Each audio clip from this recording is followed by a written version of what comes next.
This is I don't know if you call it a famous picture or an infamous picture, but it is a picture that hangs in, I believe, Philadelphia, in the Gallery of Art in Philadelphia. And it might be a little difficult to see it, but it is this man, Hicks, the painter is Hicks, from maybe the late 19th century. And he takes this text from Isaiah and tries to put it into visual reality. So you see on the right side is what comes from Isaiah, where the lion and the lamb and the ox and the little babies at the bottom, that he portrays the text in Isaiah as this peaceable, and the title of the painting is The Peaceable Kingdom. So it has this sense of everything coming into harmony with each other. But what's interesting about the picture is, if you look to the left, if you can see it further to the left, what you see is William Penn, and you can tell William Penn because they have the British style Quaker hats on their heads. That William Penn is on one side, and the Lepketi people who are on the other side. And what this is you see, we know, right?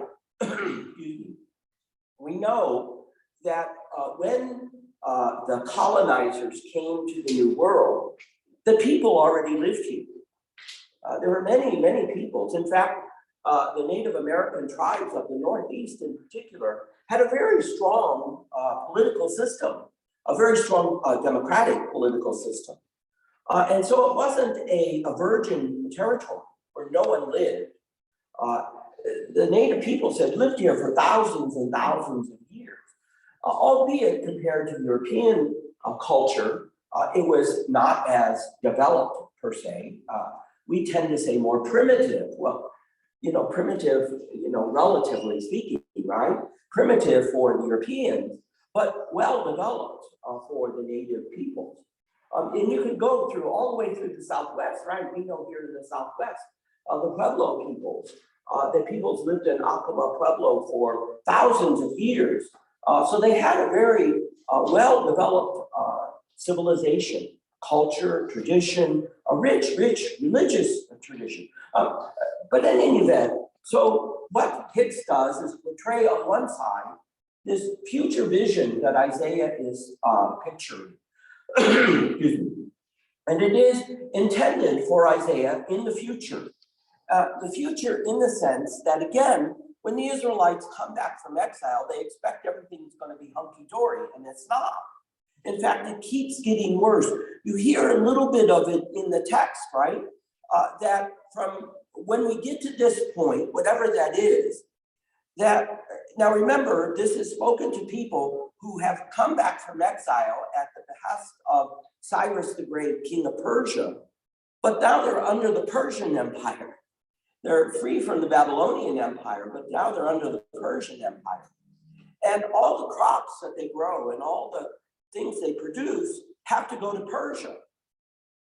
So you hear in the text that when this future arrives, the crops that they raise and the products that they have, it's going to be for them, that they're not going to give it away. They're not going to have to ship it back to Persia. So they're going to benefit from the work of their own hands. That's one of the things that European culture imposes upon the native peoples, is a way that they take the crops from the native peoples and then expect that the native peoples are going to buy the products that the Europeans have brought to them. So that within a span of time, not only because of the diseases that the Europeans brought that devastated the native peoples, but the whole economy of the native peoples is eventually converted over to the economy of Europe, which is exactly what the European colonizers wanted to happen. But in any event, so what Hicks does is he shows this picture in comparison. Here's William Penn and the Lepketi people signing an agreement that the Lepketi people are signing their land over to William Penn, so William Penn can build his colony on their land. Well, guess what happens in the agreement are all these, well, if you give us this land, we'll give you this. You know how that goes, right? If you give us this, we'll give you this. Well, guess what happens? When the sons of William Penn come along after William Penn dies, guess what happens? They go, well, this agreement no longer applies. We're just going to take everything. And so the LaPepe people are left with nothing. And they have to survive now on basically being servants to William Penn and his family and all the other settlers that are coming into the Pennsylvania colony. I mean, it's pretty presumptuous, isn't it? That, and this happened in the Southwest. You know, you set up the standard of Spain in the Southwest and says, this is our land. Well, wait a minute. You know, did the Pima and the Papago people, you know, the Tohono O'odham people, the Tohono O'odham people, did they go, oh, it's okay for you to settle here, but this is still our land? They never did that. Well, this is in the context of Isaiah, that the people get back to the land thinking it's going to be theirs when it's not theirs. It's Persia. And so it takes a long time for them to try to figure out how they're going to live in this reality. And it gets pretty depressing. It gets pretty discouraging because you know what happens in the Persian Empire is eventually conquered and a new wave of colonizers come in, whether it's the Greeks under Alexander the Great, that's who destroys the Persian Empire. So Alexander the Great comes into the land where the Israelites live. And guess what Alexander the Great does? You all now are under my control. You have to start speaking Greek. And oh, by the way, you may worship your God in your temple, but you're going to have to worship our gods. And not too long after Alexander the Great, the Romans come in and the Romans say, well, this is our land now. And they're going, wait a minute, this has been our land. What are you talking about? And the Romans say, we've got the arms, we've got the weapons, we got the economic wherewithal. You still have to continue to be under our dominion. And so this text in Isaiah keeps being moved out further and further, further and further to the future. And it never seems to be accomplished. And perhaps that's where in the Gospel of Luke, where we are. Now, if we follow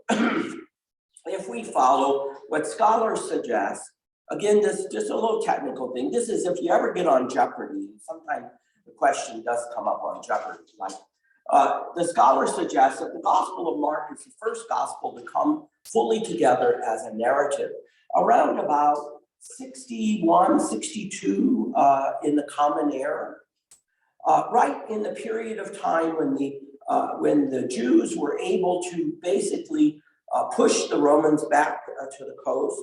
And they had some degree of freedom for themselves in a very short period of time. And so the Gospel of Mark says, wow, everything that Jesus talked about the coming kingdom, well, this must be evidence that the kingdom is coming because we now have the freedom that we've longed for generations and centuries, as Isaiah says. It must be what Isaiah was talking about. It's finally being fulfilled. You don't understand how politics and military work, right? Well, what possibility does the Israelites have in the face of the Romans to survive as independent people? Not much, because pushing the Romans back to the coast only made them more angry. And so they shipped more arms and more weapons and more soldiers and more people. And in 70 AD, the Romans are outside the walls of the city of Jerusalem, besieging the city of Jerusalem, such that in 70 AD, the Romans break through the walls of the city of Jerusalem, rampage through the city, burn, loot everything, and begin to destroy the temple that Herod the Great had built. Now, I tell you that because the Gospel of Luke is thought to be written about 75 AD. So in Mark, if we read this text, it's like it still is in the future to come, that the temple is not destroyed. And so the statement of Jesus is, you need to be prepared when this comes. In Luke, It's already happened. Now, Luke's gospel is written for the people outside of Palestine. And so to them, what did they know? They didn't have CNN or Fox News to follow the events of the day. So they didn't know that it happened. And so when they finally connect what this scripture is with what actually happened, then they go, oh, Jesus told us this would happen. We knew this was going to happen. But here's the deeper thing. And the deeper concern here is that imagine now, because the last part of the text, and they're going to persecute you, and it's going to divide families, and people are going to die. Well, that was indeed happening already for the community of Luke. They already were experiencing persecution.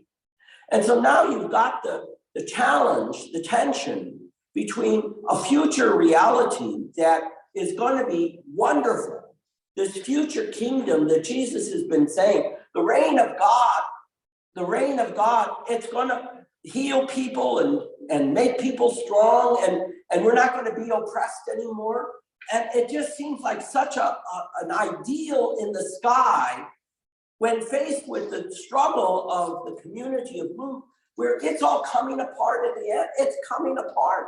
It's not happening.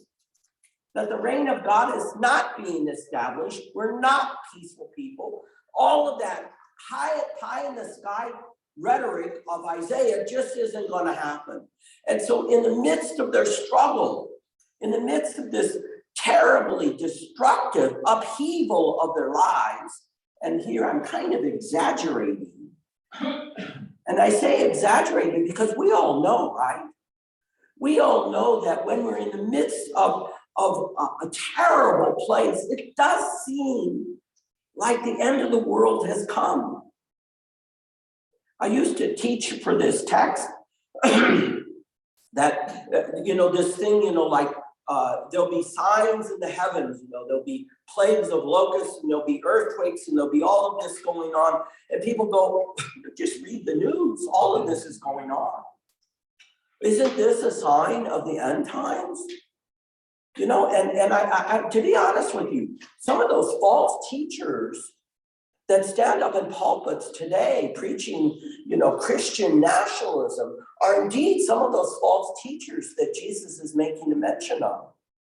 That somehow or another, God's going to take us up as American people into this glorious kingdom, and everything that the colonizers had hoped for, right? About the city on the hill that's going to be the great glorious teacher of the world. That's what they're preaching. They're going to join all of that together into I don't know what, because the scripture doesn't at all say any of that.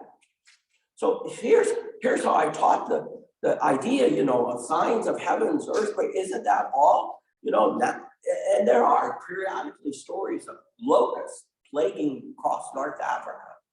I always used to say, let me see. If you live in San Francisco, which earthquake is a sign that it's the end times? Last week? There is an answer. It's the one that destroys your home. That's the end time, right? Because your home is destroyed. Maybe your family member died. That's the end time. Growing up in the Midwest, I loved it. Every year in the springtime, people would freak out over the floods. Well, which flood is a sign of the end time? It's the one that destroys your farm, right? If you live along the seacoast now, especially with the rise of the seas, you want to know if this current hurricane or flood is a sign of the end time? You don't have to look very far, because if your foundation and house is hanging over the cliff, that's the end. If you continue to insist on living in earthquake zones, in floodplains and along the coast, then don't get upset every time your house is destroyed. It isn't God bringing about the end times. Now, those are the big things. Although what I may say is not any less a big thing. It's like in our own lives, right? I see people when we have the fires, the people that live in the forest and their whole house is destroyed. Or people whose lives today are torn by domestic violence or divorce or serious illness, terminal illness. The lives come to an end when we experience those things, when there is loss and grief in our lives. And it's like every single one of those experiences, from the big thing to the small things, do bring an end. Something stops in our lives. I know that my mother struggled with lung cancer for a whole year. And I know that when finally, I don't think my father and I ever talked about it, but when my father and I think he did too, came to realize that that she was not going to survive. There was no miracle. I prayed that God gave me the cancer because I thought I could handle it better than she was. That when we realized she was not going to survive, that she was going to die, that's a big thing to realize that your loved one isn't going to continue. I came to accept it, I think. I don't think my father did. Because 2 years later, he died. And I really do believe that he died of a broken heart. Because he had no friends. Many men don't have lots of friends around them. When their spouses die, right, what do you do? And I think he died of a broken heart. That's how endings really do end everything. But here's the suggestion. Many years ago, when I was struggling with with staying a priest, because I had met Steve and had realized that maybe having a relationship with another person was an important facet missing in my life, that the institutional church was not something I could hardly live with anymore. And I remember going to counseling, and in the counseling, I would, I could never really be a professional counselor, because you go into a counselor and you just pour out your heart, and it's just all these terrible things. And he was so gentle, and finally he said, why do you keep trying to go through a closed door? There's an open door. And I went, well, because I want to do this, and I want to do this, and I want to do this. He said, they're all closed doors. There's an open door. Why aren't you going through the open door? Finally, it took a whole nother couple of years to finally say, oh, that's what he was talking about. And I tell you that story because you see, for Luke's community, and maybe for us where we are today, right? Here we are. Jim and I are still waiting with bated breath to see who's going to be our next governor. I'm hoping that, well, I won't say anymore, but there we are. And constantly CNN keeps having the same information. When are you going to change, doggone it? Because I want to know. Because it does say a whole lot about what our future is going to be. And so you have to think that, here we are in the midst of this, just constantly news. You remember back at when the Vietnam War was going on, they finally stopped reporting on the number of casualties every day. Because they got told that if you keep reporting how many thousands of men are being killed in battle, that people are going to turn against the war. Well, they weren't looking out the window. There were people already against the war, right? It didn't take much but they stopped reporting, as if we stop reporting how many deaths are happening, then people won't think war is so bad. Well, how crazy is that? That you see, we close all these closed doors around because we get so anxious about all these things that seem beyond our control. But we keep trying to do the things that are beyond our control instead of seeing possibilities. So Luke is trying to suggest to his community, and maybe to ours, that the possibilities are, well, here, notice what it says. I'm asking you to be a witness. In the midst of these times, I need you to be a witness. Now, be careful, because the Greek word for witness is, guess what? Martyrion, martyr. Oh, I'm not sure I'm ready for that yet. But you see, a witness means to give testimony to something. Well, this is at the end of the gospel. So what is it that we're being asked in this time to give witness to? Well, we're asked to give witness not to all the negative and all the bad things, and it's not to dismiss them, but it's to see in those things, in those realities, the opportunities and possibilities to enact or enable or unleash or release the power for the reign of God that will then begin to move out and to transform the world, not in 20 years, not in 2,000 years, maybe I don't know when, that the peaceable kingdom that Isaiah sees may eventually happen. We can't control when that's going to happen, but we can try. And that's a part of being a witness. To try now, to witness to compassion, to be instruments of justice, to forgive. How many people still hold the baggage of resentment for things that happened 20 years ago, last week, and still won't let go of it? And so their whole lives are now defined by the unwillingness to let go and forgive, that they still are struck by the anxiety over that. Well, there's an opportunity that when you let go of it, it may not change the other person at all. It changes you. Oh, then it gives you a chance to look at the world differently.